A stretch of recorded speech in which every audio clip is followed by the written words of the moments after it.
Representatives Senator Rush and our House Representative Paul McMurtry are here today. And the purpose of today is not only as a meet and greet, but also to start to think about some of the bills that are going through their offices and having the opportunity for everyone to also participate. So today we're going to have a few questions that our state legislative action committee from the League of Women Voters has already started to sift through, predominantly about voting access and meeting bill. And we're going to be asking those questions, and then we're going to open it up for a few questions from the audience, and then we'll come back to maybe another questions, depends on how much time we have. So we really want the opportunity for us to all be able to actively participate, and we're really pleased that Senator Rush and Representative Paul McMurtry have put themselves forward here, and to say a few things. Now, also Brianna Whalen from John Rogers' office is here to represent him, and he was unable to come because his daughter was competing in a major sports tournament. So Senator Mike Rush is the majority whip of the Massachusetts State Senate. He serves both Norfolk and Suffolk District, which includes actually 5 neighborhoods in the city of Boston, the towns of Dedham, Norwood, Walpole, and Westwood in Norfolk County. He's also served as member of the House of Representatives, where he was chair of the Boston delegation. Apparently he was a former high school history teacher, Iraq war veteran and commander of the U.S. Navy Reserves. He holds a law degree from Southern New England School of Law and an MA degree with distinction, a BA degree from Providence College. He continues as an adjunct instructor of history, and apparently he's been an Eagle Scout, so all those things. I think we can say this about him again, that he's also been really serving our state's veterans in many different programs, and I think he can say more about that in addition. And his list goes on. I have to say it's a bit long. And then, so Paul McMurtry, now obviously I was sent a little information, but I kind of couldn't get the attachment. Somehow I lost it. It's much smaller than Senator Rush. So, but just to say, he's a lifelong resident of Dedham. He's really attended elementary school there. He is at the Dexter School in Dedham. I've never heard of it, so I'm not really sure. But he went to Dedham High School. I know it's actually been closed or something, right? It's before my time. It turned into it. So he also has a degree in management at Northeastern, and he's really been a small business owner, and has really done this at a very early in his career, even starting in college. His first business, I think, of the videos. And now everybody sort of knows him as the Dedham Community Theater. And I think one thing people have said to me is that has been elected since 2007, and he pretty much has run unopposed each and every time for re-election, except for 1 year. And it's because he really, I think, he actually meets and greets people in the theater. He's really on the streets. He's really very visible in Dedham. And the people of Dedham, I know, really feel his ever-presence there. And I think given that, I think he's just been, a very available and approachable, as they both have. And that's why they're both here. And I just want to say, if you'd like to also say something, please do. About what, and people have what your agenda will be going forward. First of all, thank you and good afternoon, everyone. I think it really is a pleasure to be here Sunday afternoon with you, and for both Senator Rush and I to be able to meet with those who are engaged in policy making and the process and the work that we do on Beacon Hill. I just want to correct, I appreciate the introduction, and obviously my colleague here is long and storied and successful and accomplished. I think it's the butter on the popcorn that people. But as you mentioned, so I'll just give a brief introduction of myself, a reintroduction. I've been elected in the legislature since 2007 and owner of the Dedham Community Theater since 2001. And I do see a partnership in those. In fact, when I was running for office, people said to me, "Well, vote for you as long as you keep that theater open." And the accessibility, I think, is key. The theater's open 7 days a week, and I don't have revolving doors, but if I did, it's just nonstop of people coming in. But you know, I don't complain about it. I really feel grateful to be able to serve in public office, and for me, it's an opportunity to give back. I was influenced at a very young age in the Rotary Club, in the Rotary's model of service above self. And when I was in my early 20s, I said, if I could live my life that way, giving back to people and serving others before I put myself, then I think that could be a very productive and successful life. I didn't think it would pass this quickly, 30 years. So I do have the privilege to work with a colleague in the House, Representative Rogers, but along with our partner across the way in the Senate, Senator Mike Rush. And look, we all know in public service it has its fair share of critics, some justifiable, others, maybe through information in meetings like this can be the negativity of criticism can be diminished. So that's why we welcome these opportunities. I will say for this gentleman that he represents a much larger district, and jumping from community to community, or neighborhood to neighborhood, and city and town is what he does well. So it's really a privilege for me to serve with him because of having a partner in the Senate, because it takes both of those bodies to be able to move and advance legislation, some of the things we're going to talk about today, but having someone who's so connected and committed to not only serving the constituents of the district, but representing the towns that he and I share with all out effort. So it's really a pleasure. I want to take a moment to introduce, I have a couple of people on my staff at the State House that asked to be here today, which I appreciate because it's a Sunday afternoon, but PJ Morse, legislative aide, and then Jack McKinnon is a researcher. So along with Brianna, the staff helps us move information and legislation. So what they'll be doing is taking notes from this meeting so that we can deliver back some of the priorities that you all have. So again, it's a pleasure to be here. I look forward to engaging in some conversation and working with my partner here to hopefully deliver on some of the issues and concerns and priorities that you have, that you want to make sure that your voices are heard on Beacon Hill. Senator. Thank you, Representative McMurtry. No, it's a pleasure to be here with all of you today, and it's a Sunday and a crazy day, but a good day. As the rep mentioned, it's all about partnerships and working together. So I say it all the time. For those of you who live here in Westwood or Dedham, Rep McMurtry is the heart and soul of your communities on Beacon Hill. He loves these communities. And, we have to collaborate because things that he's on the front line all the time, as mentioned earlier. I see it. I'll stop in the theater to grab him. And, and the same with Rep Rogers in Norwood.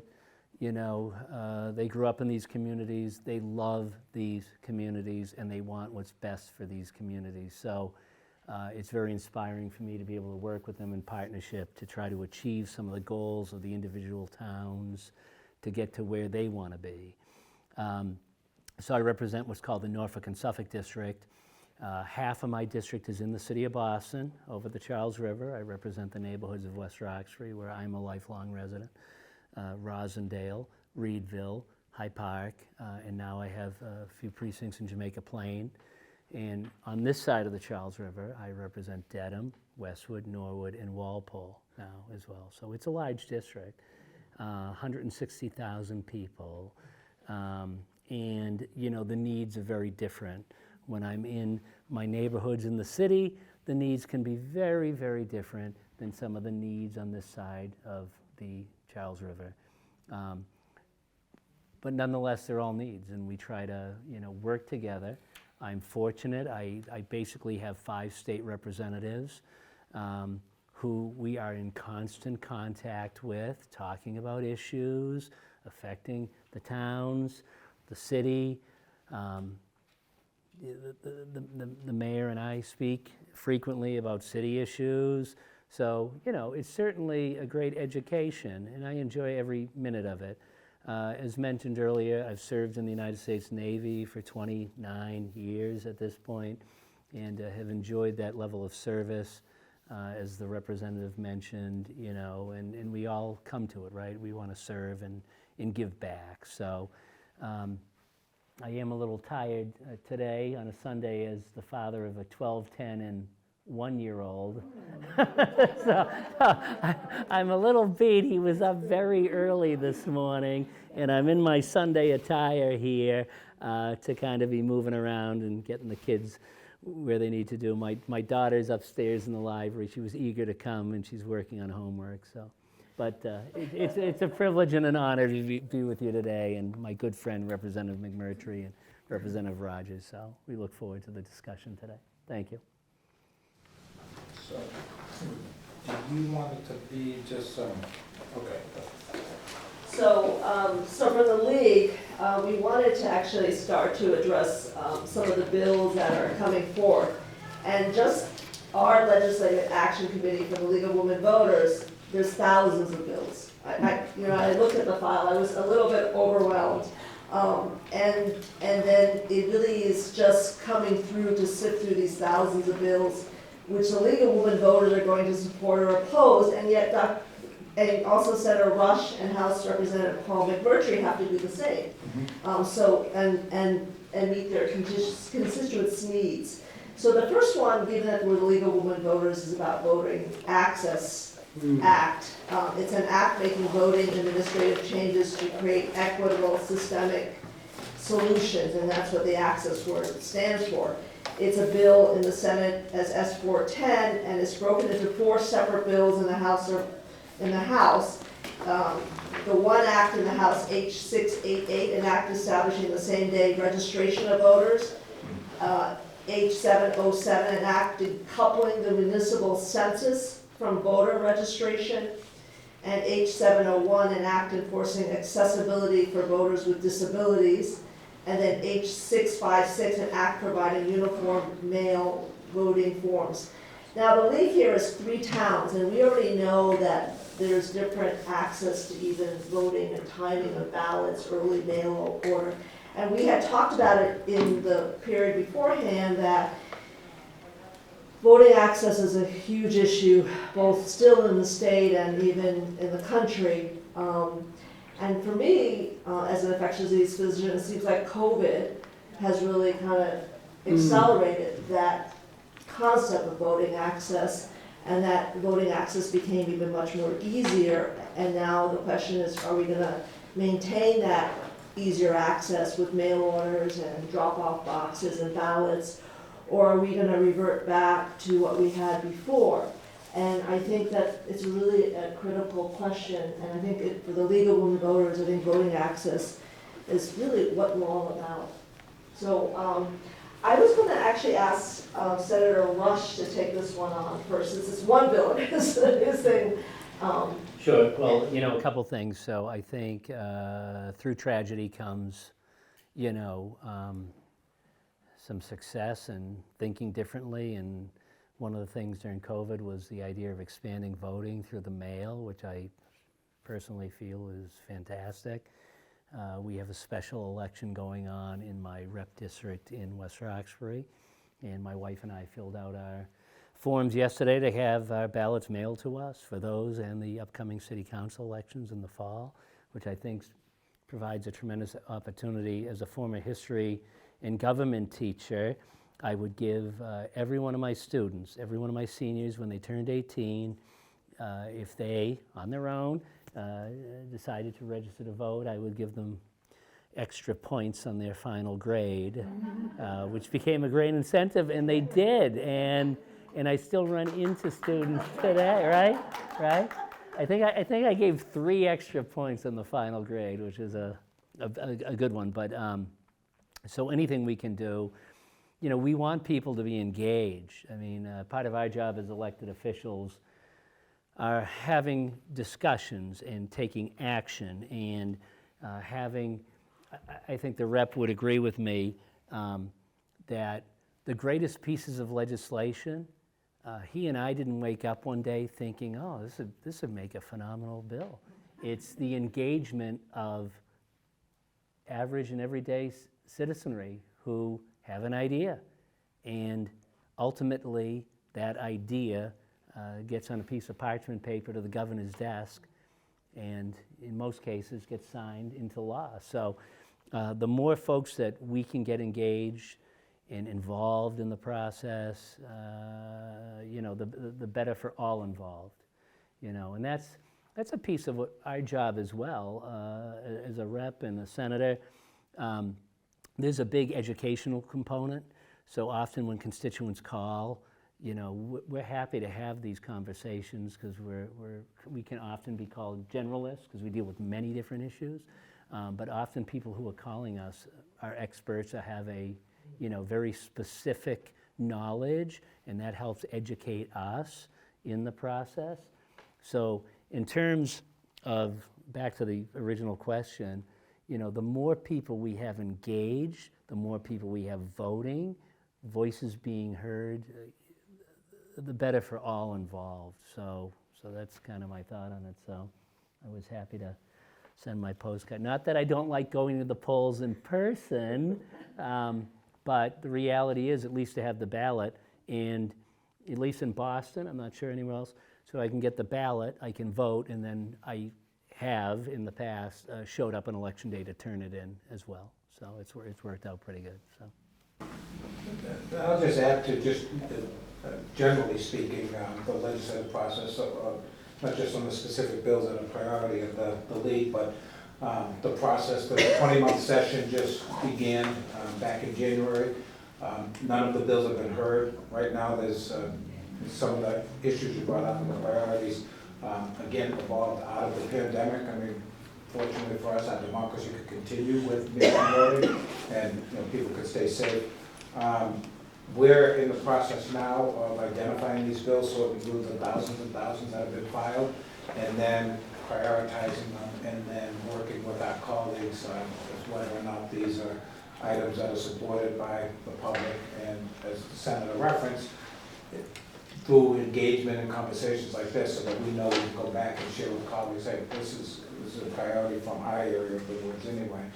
So I know some of the examples that you sent in to us, there's both bills filed in the Senate and the House, and then sometimes they merge and get combined in what's either an omnibus bill or a collective bill, and then they're sort of conferenced out. So pieces of some legislation might be paired with others and then brought into a different bill in the end. So we're in the early stage. This is an opportunity. If there are some specific concerns, that we can take those back to our colleagues.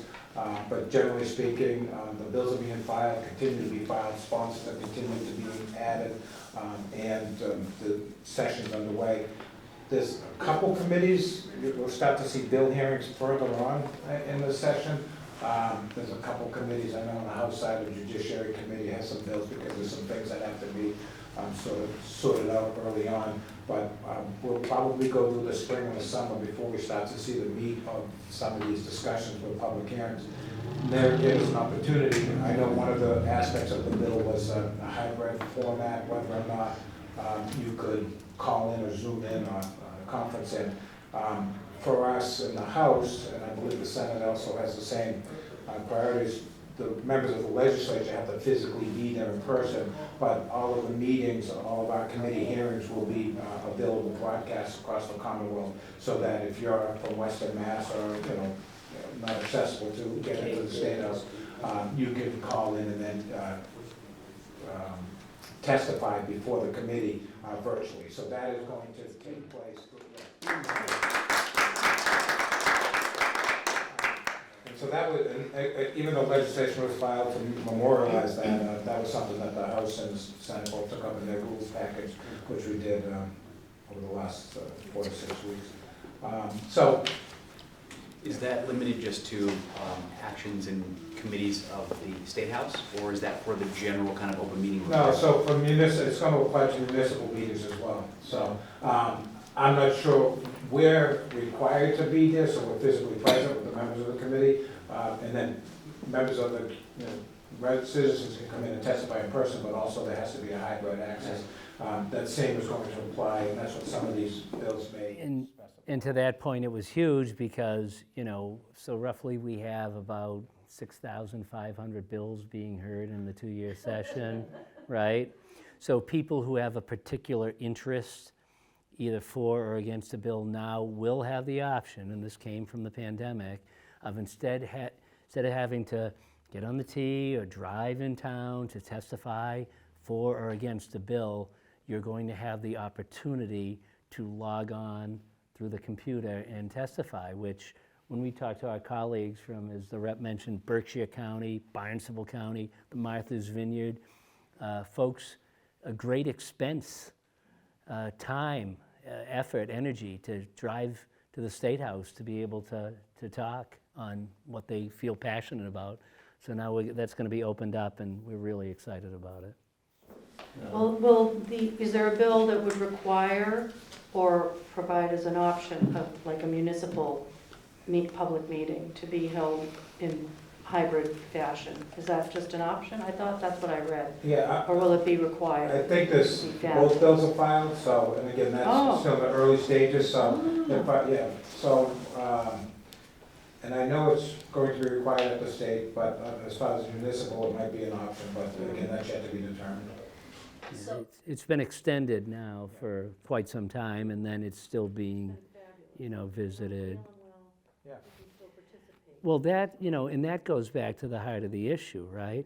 So I'm sick, I have the flu, and this is pre-pandemic, I have the flu, but I feel I have to show up. Well, that's not good for anybody. It's not good for you as the individual, it's not good for the folks you're involved with, so to have these options, right? And I think, obviously, this room of engaged individuals in the voting process are probably well aware of this, but every bill, the 6,000 plus, close to 7,000 bills on top, every bill, for better or worse, has a public hearing.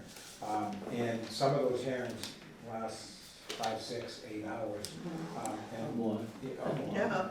In the Senate, the House has a little bit. But no, but again, there's people that have traveled from the Berkshires or flown off of Martha's Vineyard and have sat in a hearing room for hour upon hour upon hour until they testify.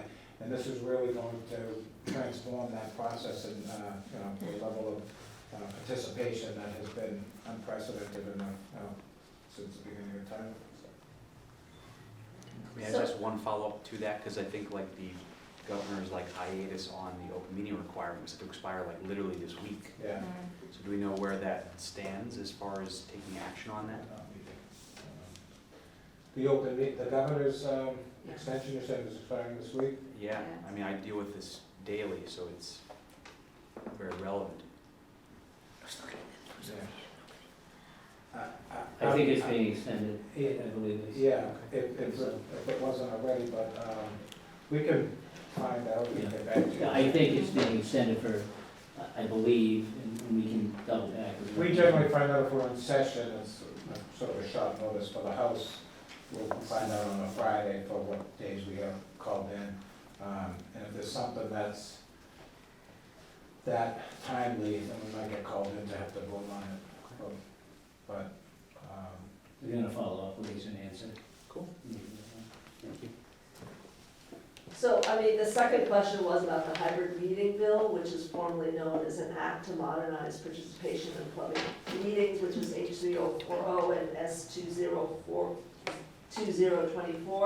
So I think you've sort of already started speaking about from the representative perspective that making things more available to participate actively with our legislation, but it's also about the public meeting in each of our towns that has really gone to this hybrid or COVID sort of associated. And I think some towns do want to revert back, and so this bill is actually going to be, I think, very important. I think it is about civic engagement and civic education, and I think you've already did a wonderful job already sounding supportive of these two bills. No, we want maximum participation at every level. And again, it goes back to knowledge is power.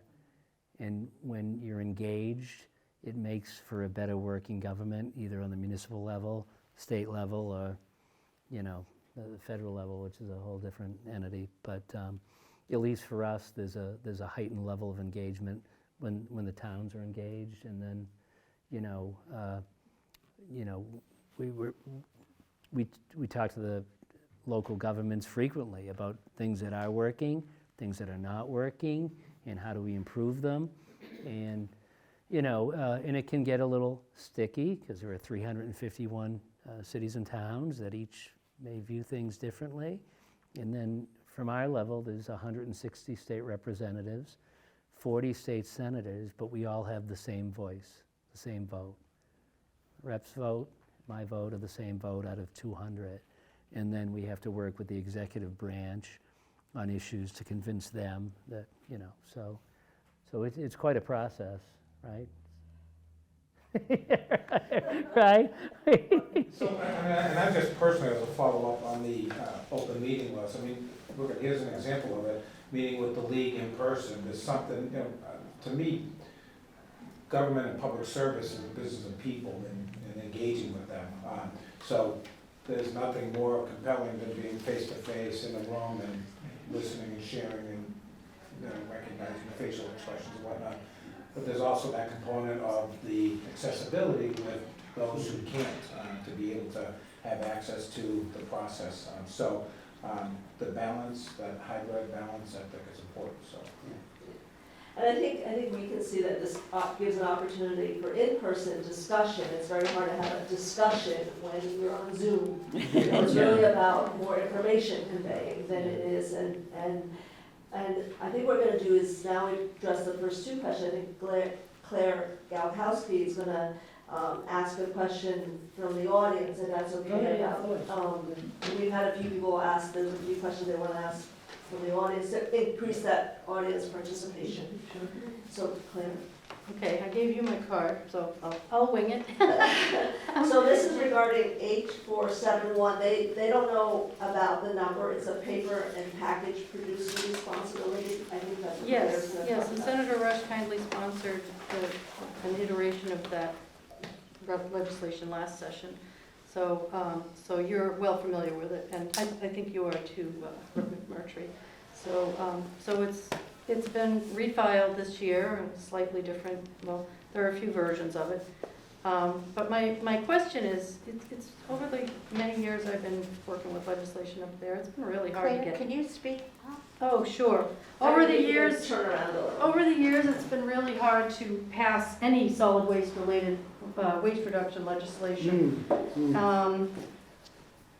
Why is it so hard, and how can, I mean, even with a lot of support, like for the bottle bill expansion, do you have any advice for how to get, I mean, there are 6,500 bills, that's obviously one of the problems, but do you have any advice on how to bring these, you know, what I consider very important legislation? We're losing disposal capacity yearly in our state, and, you know, how, do you have any suggestions on how to get attention for any particular bill, but particularly environmental related ones? Can I go first? You can leave it. And would you like to talk about, you know, your sponsorship of that bill and other environmental bills? I mean, I guess, Claire, and I appreciate it, I know you advocate for, you know, continued advocacy for this through the years. I think that's frustrating. One way to prioritize and heighten awareness is through meetings like this. But as we referenced, the 6,000 bills are competing. Right. You have your handful of priorities, and then there's other rooms like this, you know, meetings like this taking place across the Commonwealth, they have their handful of priorities. So, and I will share back with you, when I first got into the legislature, the bottle bill with the non-carbonated beverages, I'm like, what's up with this? Let's fix this mistake. I know. Year after year after year after year, citizens wanted it, and then, you know, three major adversaries did it, and they were a little guy called Coca-Cola, Pepsi-Cola, you know, Poland Springs. Polar Polar beverages in Polar Worcester, beverages yeah. in Worcester, so. So you continue fighting the fight, you know, so, and for some, there's, and look at, as much as we can identify hundreds of bills that we think would benefit all of us in the Commonwealth and maybe get some support, there's thousands more that wouldn't, so they're, the good part is that they all have a public hearing, they all have an opportunity to continue to raise the awareness. I know it gets frustrating, sometimes unsolicited when I mentor our first-year members or second-year members, they're like, oh, this is the bill I wanna get passed. I said, okay. It's great, and yeah, it's wonderful to have passion and commitment and conviction towards priorities, but you can't go in with the mindset that this is the session we're going to get it done. You have to continue to build on that. And that's coming from a guy that I said, you think I can ever get a bill passed? And some of them are working with people and citizens like yourself, that it does take years, but, when you stay committed to the cause, I think you can see the end result, and it's gratifying when you get to that point. So the advice is just keep fighting the fight, and then raising awareness. When you have meetings like this and other leagues, you just say, hey, this is a bill that's a priority of ours, let's get this supported across the Commonwealth. Have our legislators co-sponsor it. If it's something that's relevant to an issue taking place in the public, say, hey, this is a bill that could solve that issue, and look at it. 10 years ago, some of the waste concerns that we had, were not priorities, and that's shifting, so. Yeah, we're gonna be in a crisis by the end of the decade. A for major sure. crisis, and to the rep's point, again, because of the level of legislation, so we do get pulled in different directions with different interests, public safety, education, finance issues, healthcare issues. So I always tell constituents, because I had a meeting the other day on an issue with a teacher, on an educational issue. And I said, oh, I don't want to keep, bothering. I said, it's never a bother. It's never a bother. Robust communication, it keeps us focused for sure. And if you're passionate about something, it's never that. It's okay. It keeps us kind of refocused on this issue as a major issue, a major concern. And, we get pulled this way, but the emails, the phone calls, the coffees, the rep and we have the same policy. We'll have coffee with any constituent any morning, and we buy the coffee. Right? So it's just that idea of interaction, and we're happy to do it. And it keeps us refocused on different issues, because the amount of topics and the amount of bills, we do get pulled in many different directions, so. And I'll just add, I think for, the 198 of our other colleagues, when it really doesn't bother us, and when it does become a bother, that's when it's time for you to leave the legislature, If I showed you some of the calls I get from this one gentleman that we're all going 6 years with an oral health care, I'll talk to him 5 or 6 times, okay, I'm not gonna bother you over the weekend, and I hang up the phone, and a half hour later, he meets me in the lobby of the theater. And you know what, it's one of these issues, because I'm dealing with it as well. And this gentleman is absolutely 1000% correct. So we're trying to now get this idea to become a law. But he's absolutely correct, and his level of passion is inspiring, right? But he keeps on it, so it keeps us on it. And so when I say to him, it's like, look, you drive the bus, and I'll stay on the bus, and he apologizes. I said, don't apologize. And this is probably, I think, our third session refiling the bill. And we have some real heavy hitters from, Dana-Farber, Mass General, some physicians and dental professionals that have supported this. And I said, last session, it got advanced out of committee, this session, and I think one day, and for him, what originally his interest was a matter that personally affected him, that was years ago, that ship passed, but now he's fighting this fight for not only for, other people in Massachusetts, but there's a heightened awareness all across the country, and that others are calling to say, hey. So I use that as an example when you ask, and it does get frustrating, but stay the course, and, we have a working relationship, and we'll continue to work with you. And the one other thing is, in your circle of professionals or peers, that pre-pandemic, I would, along with Senator Rush, would host a lot of legislative briefings in the building, say, so if. Yes, we're working on a briefing Yeah. right If a now. representative couldn't physically be there, someone from their staff could, and would say, hey, look, this is real important, this is what's happening, this is if we don't take action now, we're gonna be suffering consequences. And I see that one of the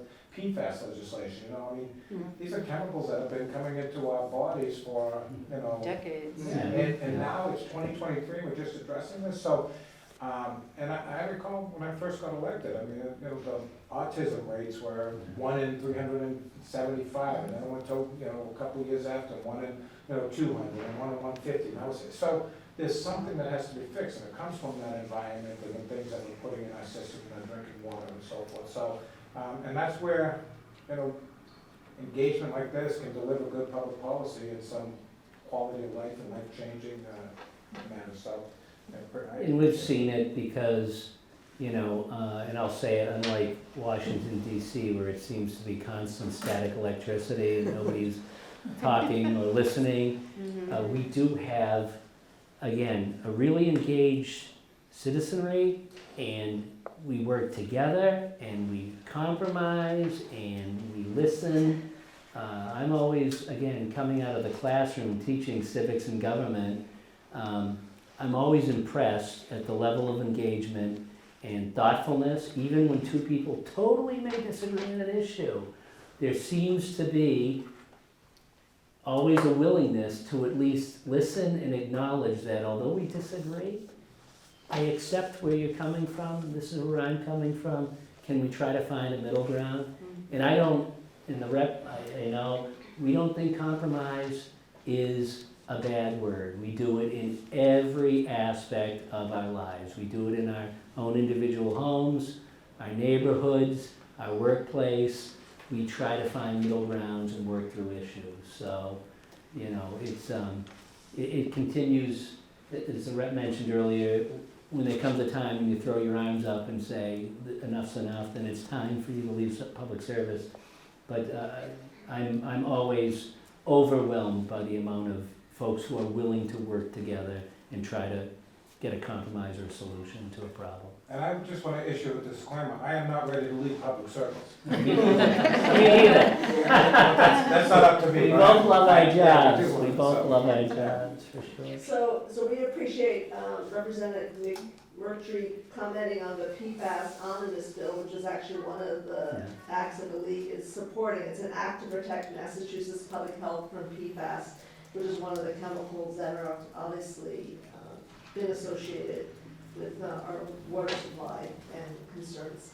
And that's H2197 S1356. Any other comments about the PFAS that we just mentioned? I think it's kind of it would be useful not to harm ourselves. Yeah, but here's an example, we're sitting in, Westwood Public Library in 2023, and we're still talking about this. This has been something that's been going, ongoing for quite some time, but it's coming, How long? No, just for a long time, it's been. How long? How long? 20 years, 50? I'm sure, as long as public drinking water's been around, so it's just, I don't know if it's been an issue that we continue to, now it's prioritized, and I know it's an issue that's always affected us, but now as we continue this engagement in the health consciousness and this awareness and learning about this, then it's time to take action, so. So I think we have another question that you'd like to ask. Go ahead. Sure. Hi everyone. Thanks for coming to. Just speak up. Yeah, thanks for coming to talk with us. My name is Sarah Katib. I'm on the planning board. I've been on the planning board for the last 6 years in Walpole. And my question is about the housing crisis. I think there's a housing crisis in Massachusetts, and in particular, there's a real resistance to cities and towns addressing that housing crisis. So I wanted to ask both of you if you support House Bill 1379 and that's Senate Bill 858, and it's a bill to support more housing statewide. A couple of things that it does: it establishes statewide housing production goals. It legalizes multifamily developments, particularly around transit, and ADUs, accessory dwelling units statewide. It also allows towns to pass affordability requirements with a simple majority. So I'm interested to hear from you both on this bill. Sarah, with all due respect, I'm just out of curiosity, first of all, I appreciate your service in the Walpole Planning Board. Is it something that either you personally support or the Walpole Planning Board supports? I'm speaking as an individual. Okay, no, I'm speaking as somebody who's tried to work in my community, you know, to address the Yeah. housing crisis. And it's really difficult to get, you know, towns and town Yeah. meetings to pass these kind of things. And really, frankly, I think we're in this housing crisis because we've let local control, you know, keep out more housing and be exclusionary, Yeah. so. So, and I only say that, and I mean that sincerely, with all due respect, and because both Senator West and I received a very scathing letter from a planning board, not naming Walpole, but in the general area. Okay.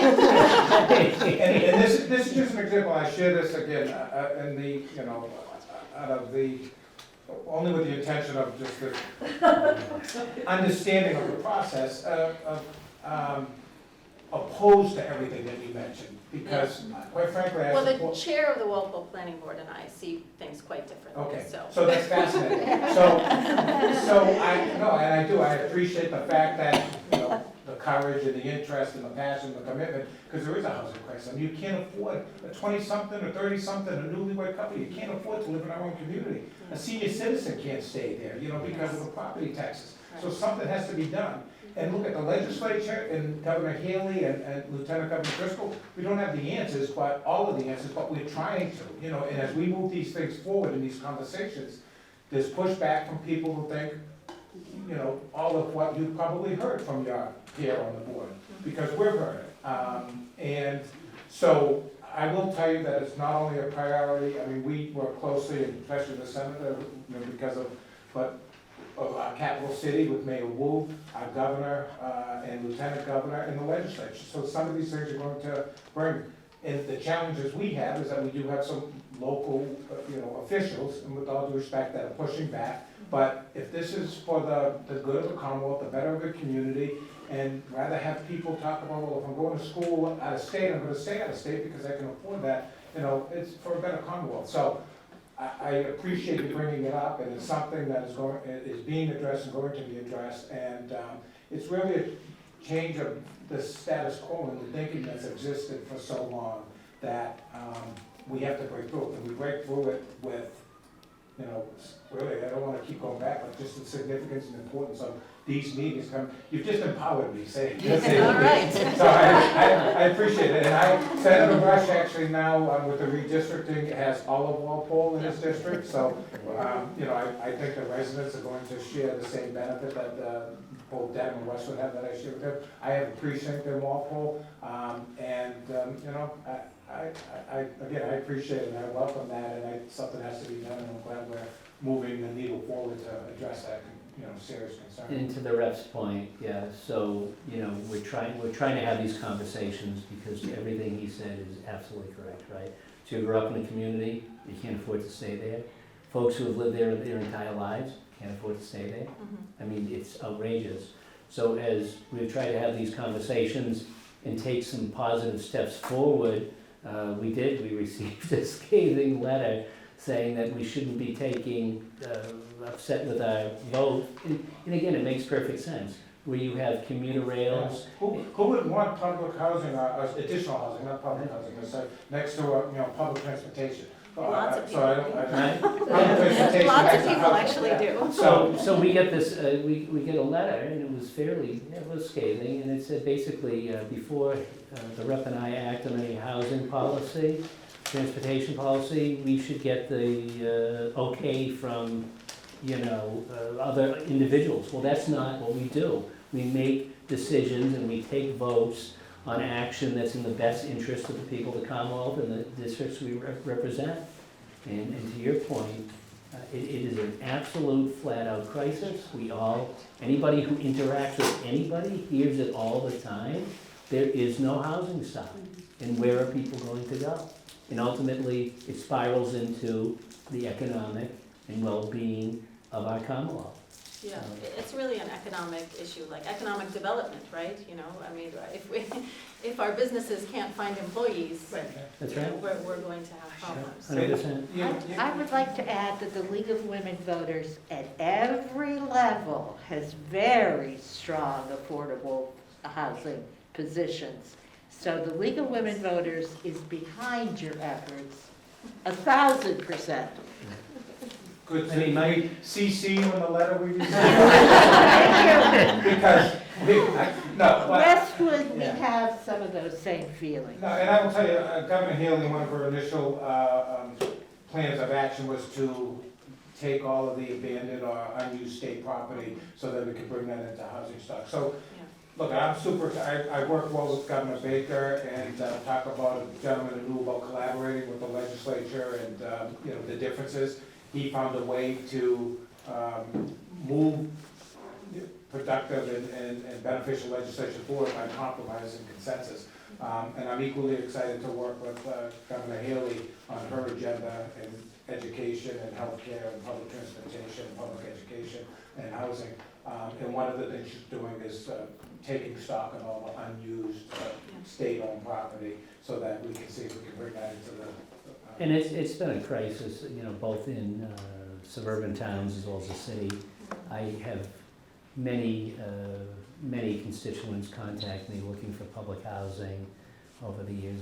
My grandparents lived in public housing, so in the wait list, they're saying is like 3 to 5 years, you know, more now, I believe.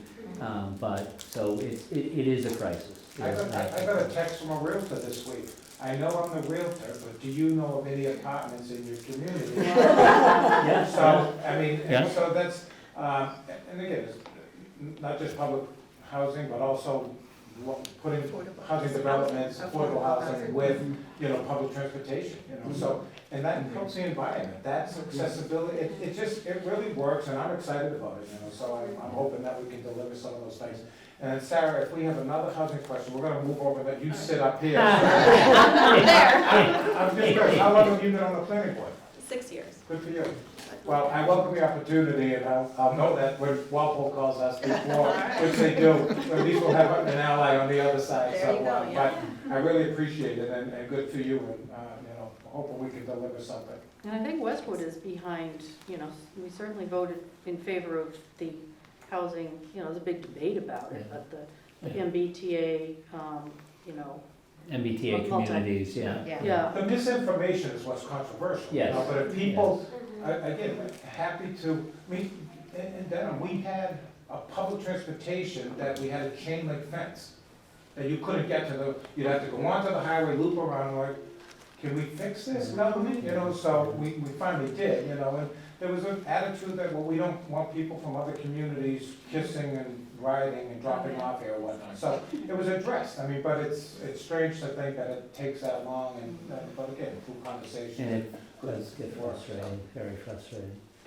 So, well, we're gonna move on to maybe a school-related question, or food-related question, H603, H714. It's an act relative to universal school meals. That's, can you comment on that? I think there's a few teachers here too, or people with the school, involved with the school system. Yeah. So I know my son attends Boston Public Schools, and they've been ahead of the curve, that he is offered a breakfast or a lunch every single day, free of charge.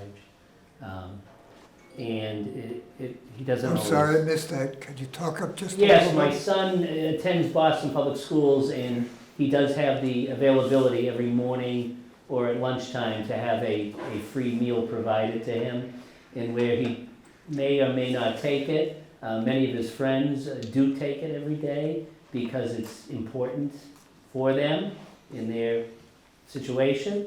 So I think it's a common sense measure to making sure that students in schools have access to food. I think I remember as a kid, people not bringing lunches to school and going hungry, and you can't put it all together in terms of having a proper educational environment if kids are starving all day. So to me, it's a common sense measure at a very low cost to get the learning process moving in the right direction. So that's a no-brainer on my end. Yeah, again, I mean, we know with early intervention and early education opportunities that it makes a difference for a child, not only during their academic years, but their lifetime, and then a generational impact.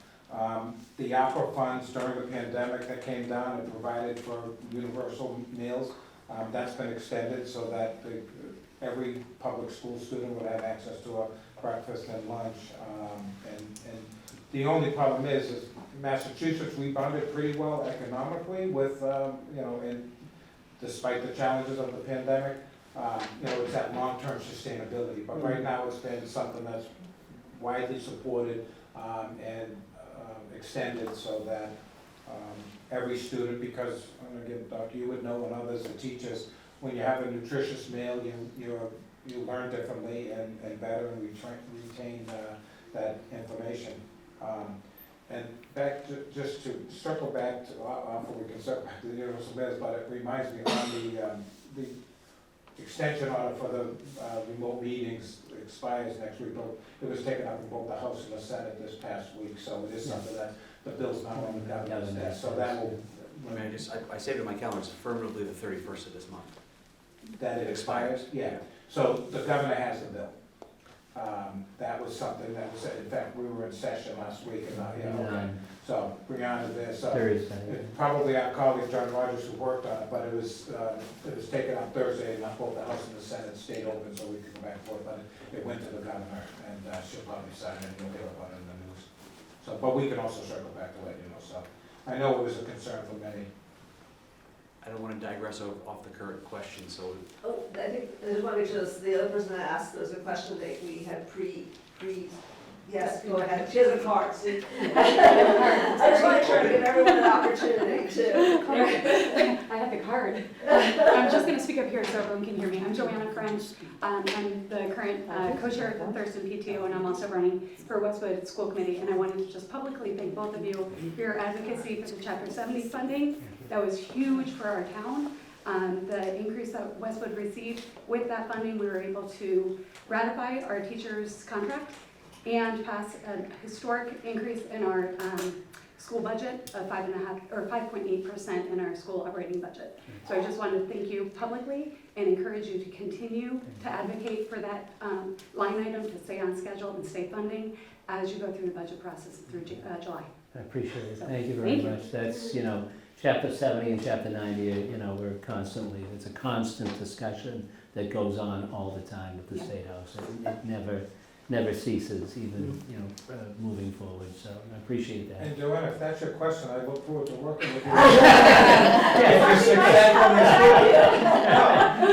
I will say, and again, to your credit, being engaged in local level, I mean, we partner with everyone in the communities we represent. And, people don't know if we're the dog catcher, the mayor, but all of us working together to deliver. And Westwood has done an incredible job with their public schools. Yep. And, so for you to want to engage and be involved with that, we certainly pride ourselves in it, especially with some of the things that are taking place with the Hanlon School and. We call that now Pine Hill. Pine Hill. The Pine I Hill understand School. this last week. So it's a matter of pride for us being in Boston and saying, hey, we have one of the top 50 best schools districts in the Commonwealth. We just met with all the superintendents, including the Westwood superintendent, at a conference a couple weeks ago in Newton, and to continue to prioritize those. So, and look at public education, it's transformative, and that's the obligation we all have, collective obligation. And I think you referenced in the introduction, I went to Dexter School in Dedham, Dexter Public School. People say, oh, that's why you're successful, Dexter Private School. So, no, but Dexter Public School did teach me and lay a foundation. That's where our new ECEC is. And it's, again, this is 3, 4, and 5-year-olds going into this incredible learning environment that will change their life forever. So it's, for me, you have a tough job in school committee, and I welcome the partnership with, I have to get elected first. That, well, best of luck. So, is it a contested race? Or? It is. So. I will also That's say, Next week, we are. Yeah, I also said, both of your chiefs of staff were incredibly informed on the Chapter 70 program. I spoke with both of them as I was checking about, we had a bit of a community advocacy program, calling and knocking on your doors and bringing up your phones to advocate for this, and both of your chiefs of staff were informed and shared with me a lot of information, and I really appreciate that. So Yeah, thank you. that's awesome, thank you.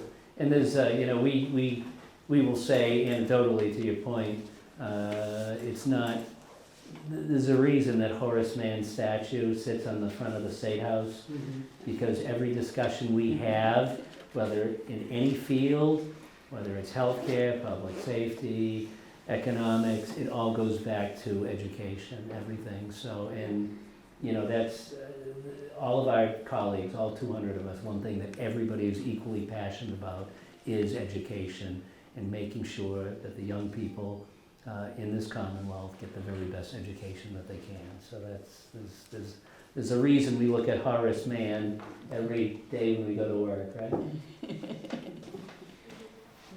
Just to work backwards to one other topic, but on the lines of affordable housing, this is more for you, Senator, but the city's going to be dumping in April a ton of city-owned properties on the market for RFPs for the creation of affordable housing. And primarily, they're starting with areas in your jurisdiction, Mattapan and Hyde Park, I believe. So, and I'm also on pro bono council, zoning council for Habitat for Humanity. Oh, very We have good. a 4-unit project Great coming job, on yeah. for Rossendale Yeah. on the 12th. So if you'd like to attend virtually, Yeah, virtual meetings. I'd love to. So, No, count on it, and, we're trying to have these conversations, particularly in the Hyde Park neighborhood, where there's a lot of vacant land, to look at trying to get the former BRA, Boston Planning Development, to look at, coming up with a long-term plan to create some housing, some open and green space, accessible to commuter rails. So I'd love, we can connect after the meeting, and I'd very much like to be part of that, so. but I think hopefully if people reach out to you for support for these developments for affordable housing, would be appreciated if you could Yeah, put some support behind it. yeah, that'd be great. And also maybe just keep an eye on these projects as they are parcels they become available. Yeah, we have a long list, and, unlike this side of the Charles River, we do get a lot of interaction in Boston through my office for development issues, which I don't get as much, here in the suburban towns that I represent, but we get a lot on various developments, so we try to keep on top of everything. I think we have one more card, would you Sure. bring your card forward, and, because I, we'll see if we can get another, but I know we're running on time. Sure, yeah, no, Sure. that's- Hi, I'm Lindsay Greener. I live in Walpole, and I'm here representing hundreds of medically complex children and their caregivers. I think you're probably aware of the caregiver crisis that extends also to obviously the elderly. I happen to work at the Walpole Council on Aging as well. But I'm here today to discuss the medically fragile children in our community and what can be done to enforce laws that are in place to protect the parents who are providing unpaid labor for the state without any labor protections. I've testified many times, at the State House. A little loud. I'm sorry.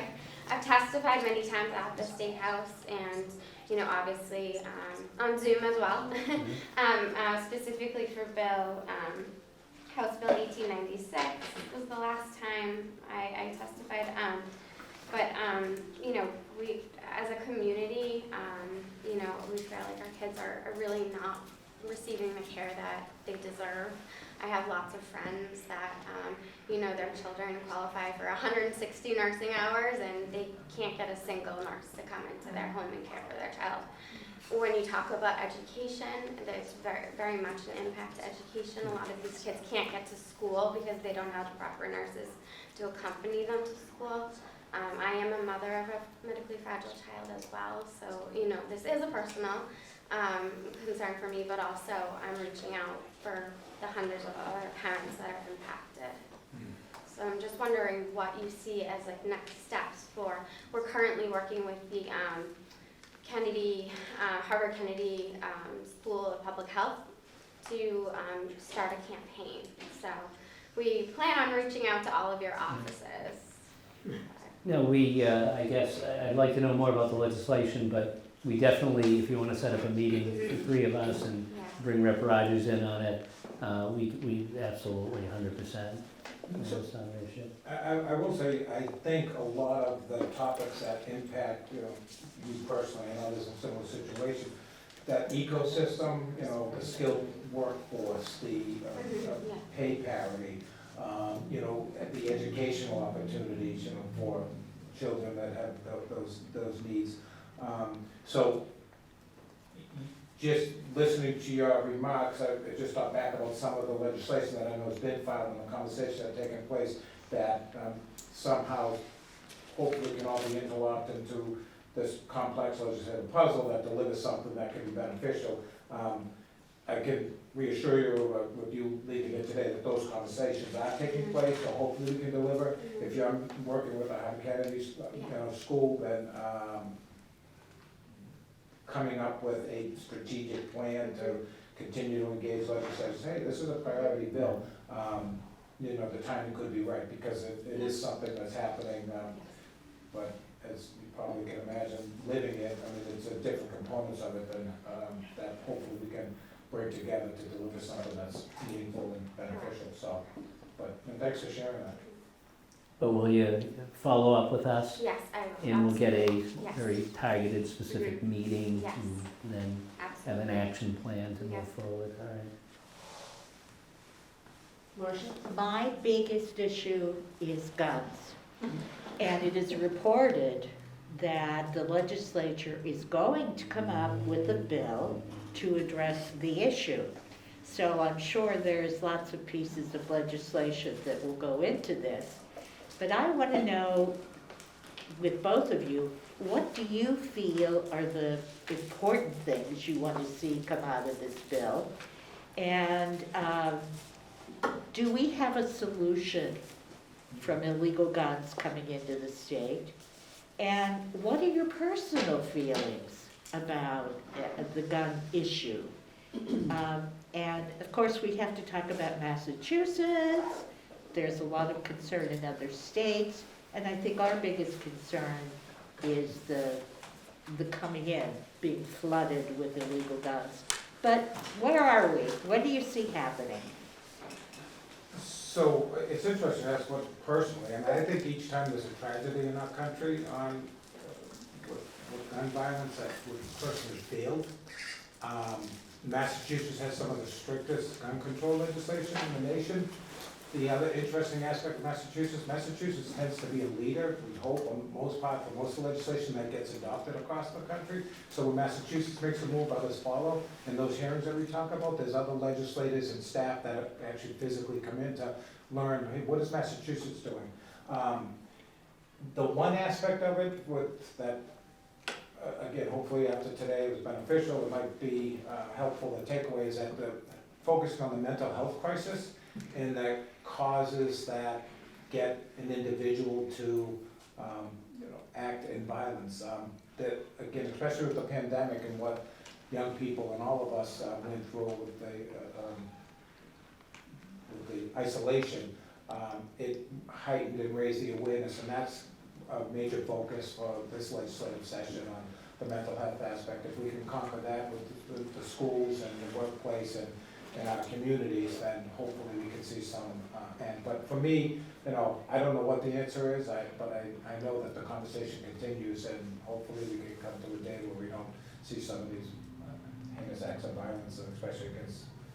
Suicide is a big one. Yeah. Well, that's in also,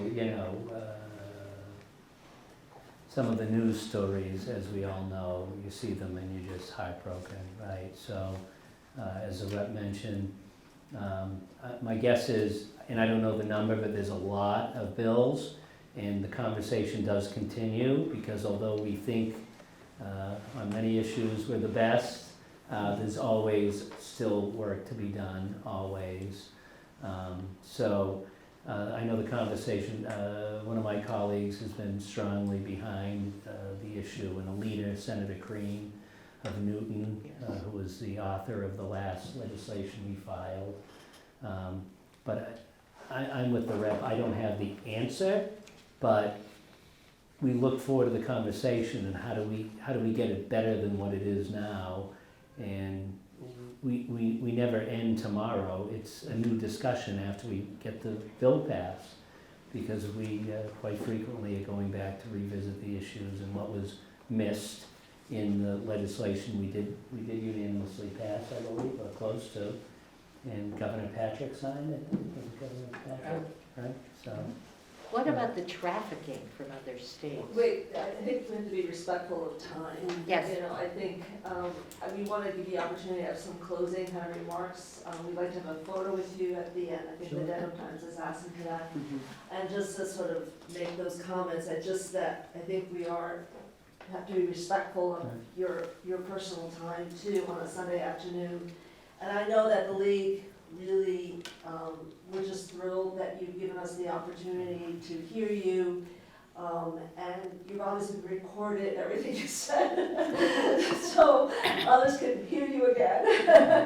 And we just really want to say thank you. And I think we've had a pretty wide set of questions. I'm hoping that you've been able to sort of address many different concepts, and we've been thrilled to hear your responses, and we really appreciate your thoughtfulness. Well, Dr. For me, and I'm sure the Senate, the feeling's mutual. I really, for us to serve in public office is, consider a privilege and an honor to be able to remove these obstacles, bring resources and problem solve for people, not only in the district that I represent, but across the Commonwealth and hopefully across the country. So having this could not have been more respectful, and I welcome this opportunity. If all of our meetings were like this, we'd be, always, we'll be meeting with the league once.